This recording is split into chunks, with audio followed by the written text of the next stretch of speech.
Amy Streamer, and I am here with singer-songwriter John Mark McMillan. Thank you for being here. Yeah, it's good to be here. You have written one of the most popular songs in Christian music today, How He Loves. And I just want to know, how do you feel when people perhaps know the song word by word, but they don't know you yet? Yeah. No, I feel great about it. I mean, the song is something. It's something else. I don't even really. It's hard to even comprehend how big the song is. It's so much bigger than me, and so it's almost like I think it's bigger than the artists who even sing it. There's several big artists who have done it, but people have done it in China, and then it's been recorded in Portuguese, and so I don't understand it. It's something else. Yeah. And it has a really special, perhaps God thing that happened. How you wrote it? Could you tell the story? Yeah, I can tell a little bit. A friend of mine died in a car accident. It was about 10 years ago, and I just had some lyrics written down in a journal somewhere, and I sat down and wrote what eventually became that song. Yeah, out of that experience. And I read, and correct me if I'm wrong, but there was a moment that happened earlier in the day of your friend's life. He said something. Yeah.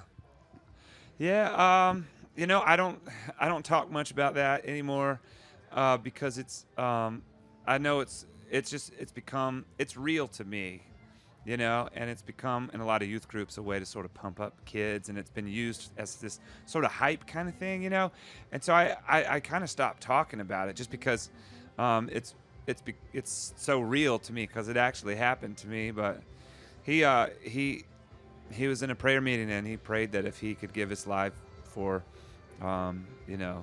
these kids or these people that he loved, that he would give it, and that night he did. In a car accident, and that's not sort of what you consider a typical martyr situation. And theologically, I don't understand it. I'm not even going to try, because all the smart people are going to argue about it anyway, and they're not going to agree with each other, But to me, it was real.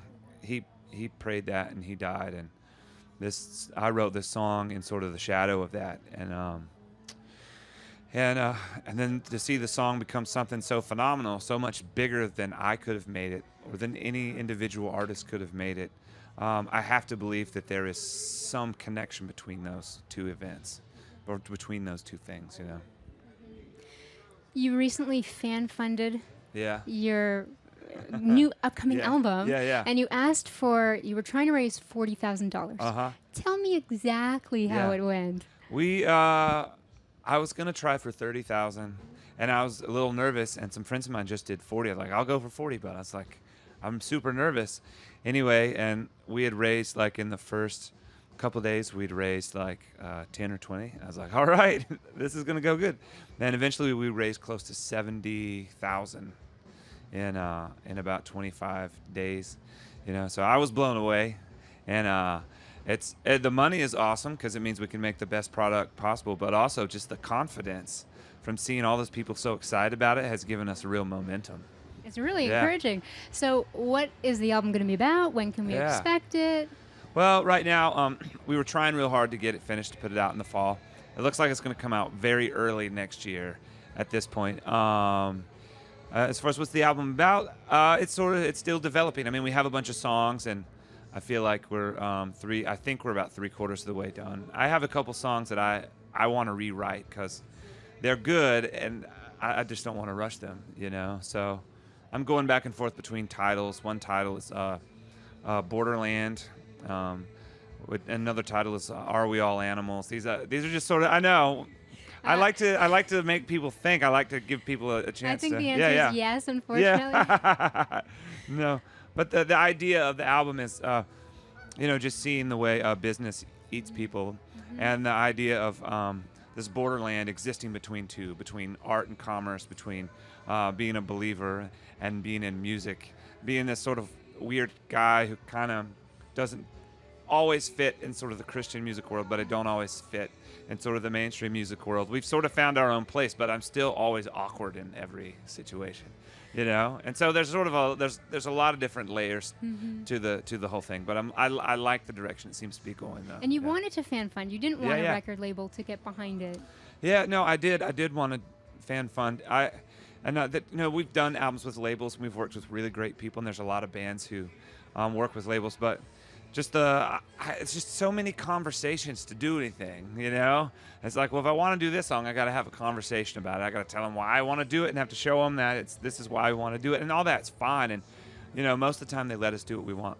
They've let us do what we want to do, and we haven't had a lot of pushback. But I like the idea of just, this is what I want to do, and so I'm gonna do it. Here it is. Now, just a little glimpse into who you are. Who is John Mark McMillan, the artist, the husband? Yeah. Just the songwriter. Well, I've been married for close to 10 years. We have 3 kids. 2 of them are less than a year apart, so we've been really busy at home chasing babies. And we've started a little church back in the city, in Charlotte, North Carolina, which I'm really excited about. Just I love the people, I like the community, and it's great. I don't know. Who am I really? So are you the pastor at this church too?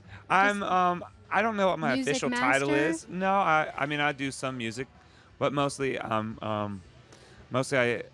speak some and share, and I'm part of the board of directors, and mostly I'm just part of the community. Yeah.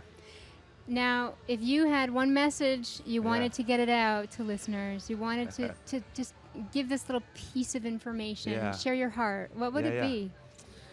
Man, that's really tough. There's a lot of things I'd like to say. I think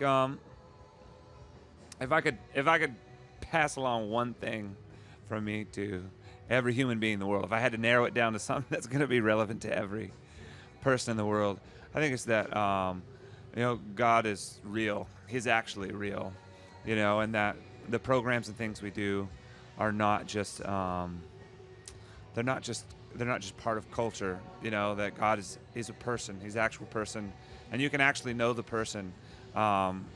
It's not just a thing we do, and He gets us in every way, even the worst filthy parts of us. He understands us. He lived the way we did, and so He gets it, and so I guess that's what I would say. If people would believe me, that's what I would say. Sounds good. Yeah. This has been Naomi Streamer with John Mark McMillan. Awesome.